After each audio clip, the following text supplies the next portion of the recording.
Fans from around the world have sent letters to his family here. While he moved to the other side of the world, this place was in his heart. At Ozzy Osbourne's funeral, no one expected his dog to steal the moment. What happened next left everyone frozen in disbelief. No one expected the day to feel that heavy. Not even those closest to Ozzy Osbourne. The skies over Birmingham were gray that morning, as if they understood the weight of what was coming. It was here in the city where Black Sabbath was born that Ozzy Osbourne would be laid to rest.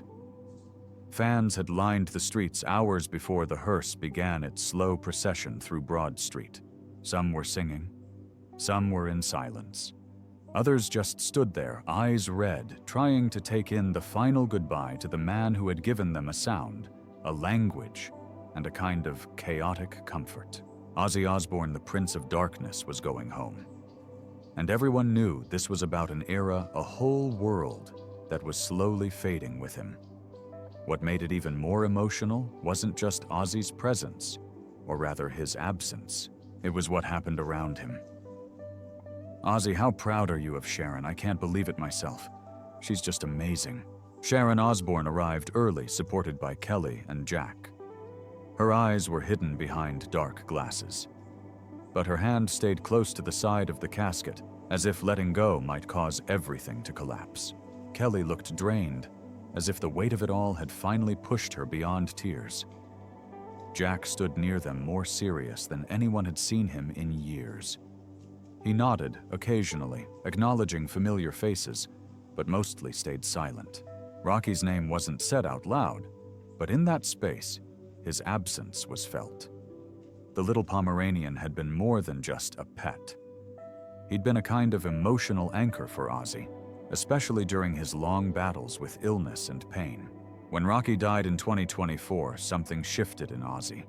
He became noticeably quieter and more withdrawn.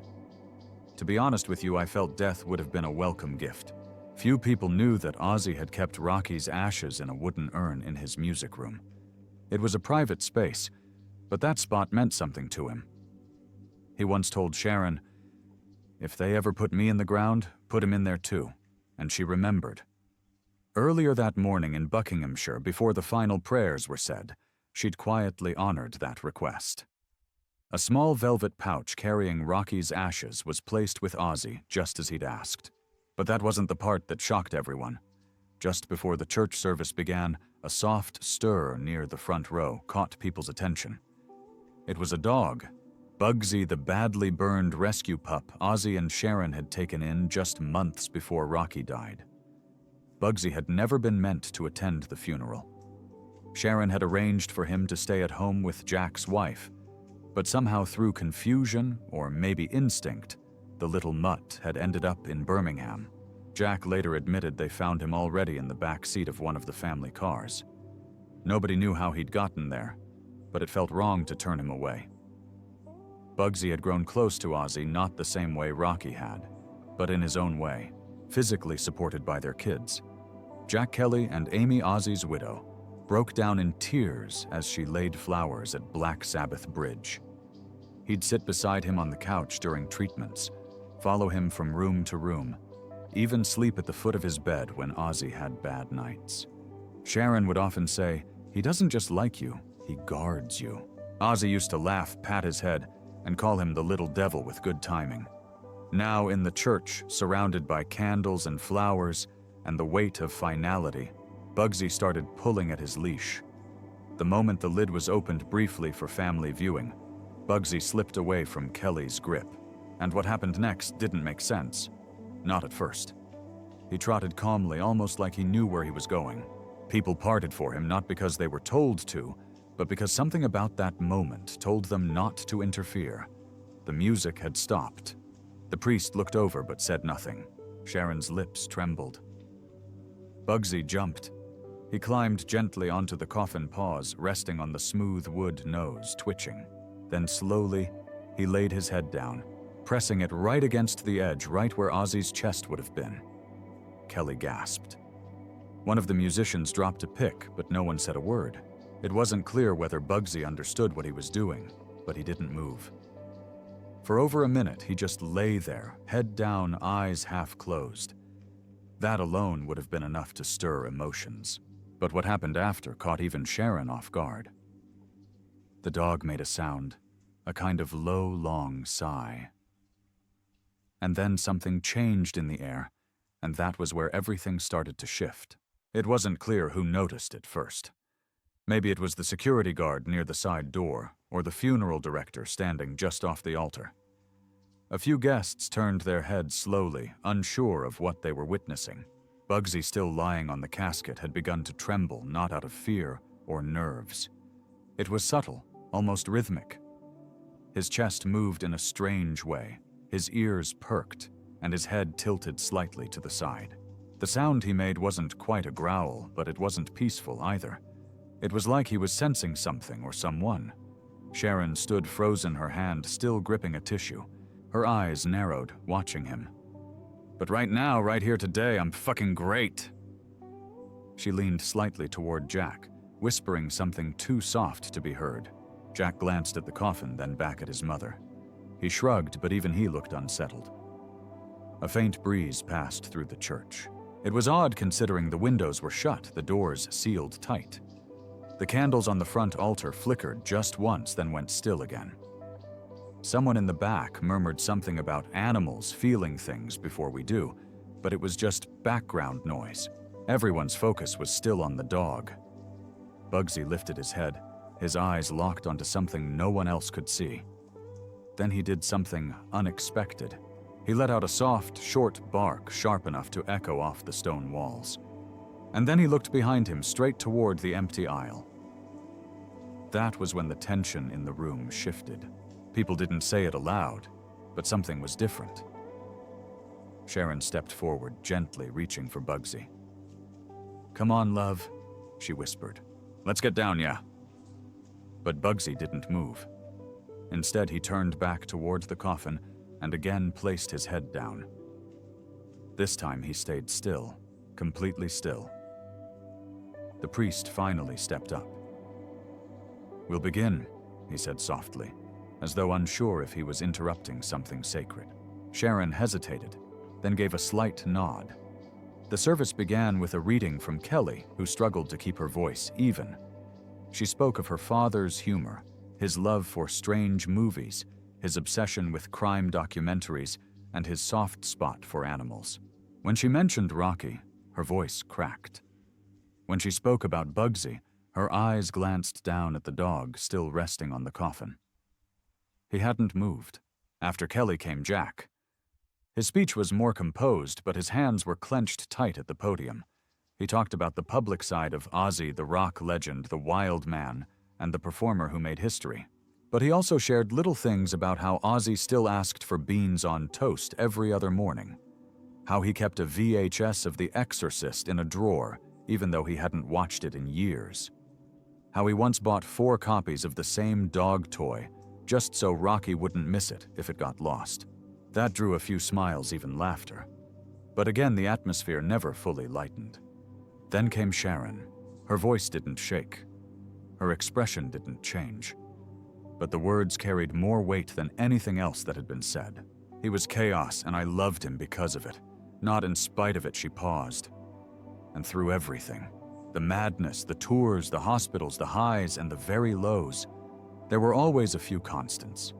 One of them was music. The other was his animals. She looked directly at Bugsy, her voice softening. He loved that dog. I didn't think he had much left to give after Rocky passed. But then came Bugsy, looking like hell but still wagging his tail.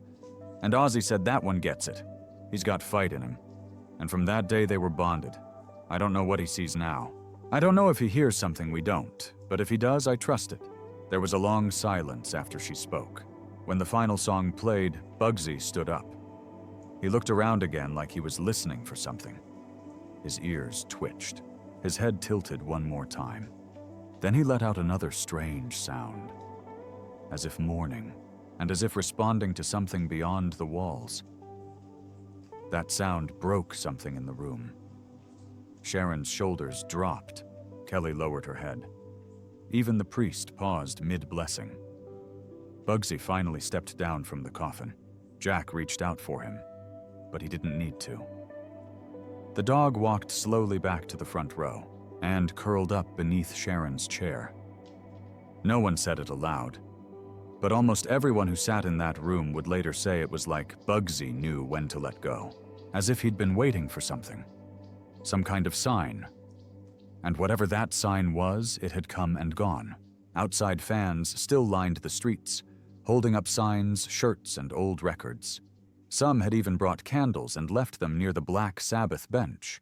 No one outside knew what had just happened inside. But those who were there would carry that moment with them. And yet there was more to what happened, and Sharon was the first to find it. The next morning, Sharon Osbourne woke up to silence. That alone unsettled her. For years, mornings in their Buckinghamshire home began with either Ozzy's cough, Bugsy's paws tapping on the floor, or the faint sound of a kettle. But now everything felt muted and too still.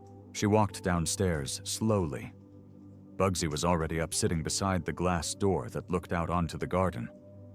His ears were up, eyes fixed on something beyond the trees. Sharon followed his gaze, but saw nothing unusual. Just the same backyard Ozzy had spent most of his last month sitting in, wrapped in a blanket, listening to the wind. Bugsy just stared. Sharon turned to make tea. But before she reached the counter, her phone buzzed. It was a text from Jack. "Mom, you need to see what someone sent me." She called him right away.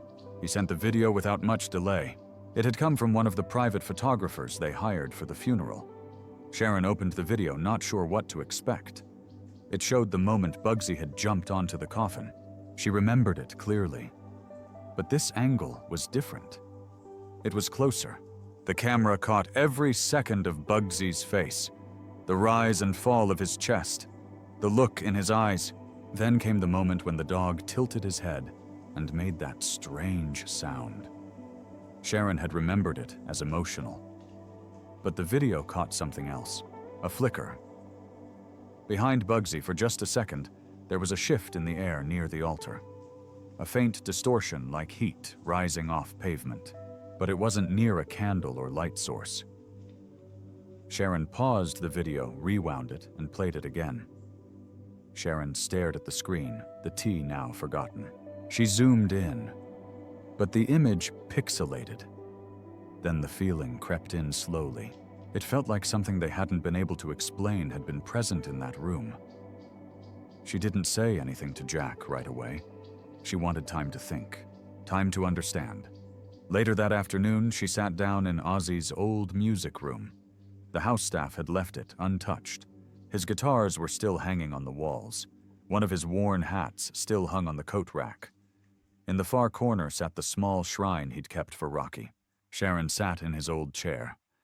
Bugsy came and curled up at her feet. She reached into the drawer next to her. She opened it without thinking. To her surprise, the first page was a list. It detailed how he wanted things handled if anything ever happened to him. The notes, written in his usual messy handwriting, made it clear he preferred a quiet goodbye. A specific song, and to be laid to rest with something personal. It was simple, thoughtful, and completely in character. Sharon froze as one of the lines caught her breath. She stared at it, her heart racing. Ozzy had written this long before he ever got seriously ill, and before Bugsy came into their lives. She turned to look at the dog now resting by her feet. He lifted his head, blinked slowly at her, and laid it back down. She reached for her phone again, this time texting Kelly. "Come by tonight. Bring Jack. I found something." By evening, the family gathered around Ozzy's old chair. Sharon showed them the video, then the notebook. Kelly went pale. Jack sat still for a long time. No one claimed to understand what it meant, but they didn't argue either. Meanwhile, Bugsy remained calm, as if he'd already accepted something they were just now realizing. The next day, Sharon received a call from Ozzy's old tour manager from the 90s. He'd been in town for the funeral, but had left early. Now he sounded shaken. "I didn't want to say anything during the service," he said. "But I saw something. I thought I imagined it. Now I'm not so sure." He described the moment during the song when Bugsy stood up and how he felt something brush past him in the aisle. No one else had been near, but the air had changed just for a moment. "It felt like he walked past me," he said. "Not the dog. Ozzy." Sharon just listened. Before they hung up, he added something else. He used to joke years ago that if there was a way to sneak back and watch his own funeral, he'd find it. Said they'd never see me coming. I'd be there in the smoke. Later that night, Sharon stood in the hallway outside Ozzy's music room. She looked in hand on the doorframe, unsure of what she believed anymore. Then she saw it. Bugsy sitting in the middle of the room, staring at the chair. And the chair had started to rock ever so gently. There was no draft, and no movement from the dog. Sharon remained in the hallway, frozen. Bugsy stayed still, watching the chair like he was waiting. Sharon stepped into the room. The floor creaked, but the chair continued. She placed her hand on the backrest, and instantly it stopped. Bugsy walked over and nudged her leg. She knelt down and held him close, heart pounding. The following days were filled with the odd quiet that follows every funeral. People had gone home. Flowers were still arriving. There were messages from old friends and even older fans, some of them telling long stories she'd forgotten herself. Jack and Kelly were handling most of that, trying to keep her from being overwhelmed. They stayed close, always nearby, and Sharon let them. Bugsy, though, was the one who stayed right by her feet. He barely left her side. If she sat at the kitchen table, he'd curl up under it. If she went to her room, he followed. Even at night, when he used to sleep in the hallway, he now lay right outside her door. It didn't bother her. In fact, she grew to expect it. One morning about a week later, Sharon found Bugsy sitting in the middle of the living room, staring at Ozzy's old slippers. They were still beside the chair. She hadn't moved them. For a while, she'd meant to pack things up, store them neatly somewhere. But now, looking at Bugsy staring at the slippers like they meant something more, she left them as they were. Later that same day, Jack came into the kitchen holding a photo album. "Mom, we should do something with all these," he said. "There's loads we've never shared." He flipped through the pages, pausing at one where Ozzy was in the backyard holding Bugsy as a pup. Sharon smiled, touching the corner of the photo. "Your dad really loved that dog," she said. "Said he kept him sane when things got too loud." Kelly joined them and pointed to a photo of Ozzy and Lemmy laughing during a radio interview. "People should see these," she said. "Not just the stage stuff, the normal stuff." That night they talked about putting together something online, a digital archive. Not a tribute full of sadness, but a place where fans could share their own moments too. Photos, voice notes, stories, a living record of who he was, not just what he did. The idea gave them something to work toward. They contacted a few people from the fan club. One graphic designer offered to help for free. A programmer in Manchester reached out saying he'd build the site himself if it meant honoring Ozzy. Bugsy stayed around for most of the planning. Sharon joked that he was listening in, guarding Ozzy's legacy. There were hard moments, of course. The first time Sharon tried to watch an old interview, she turned it off halfway. But little by little, the heaviness has begun to shift. What do you think Bugsy saw that day in the church? Was it instinct memory? Or something beyond what we can explain? Share your thoughts in the comments below. We'd love to hear your take on it. Remember to like, share, and subscribe for more. Also, click the following video shown on your screen. You will enjoy it.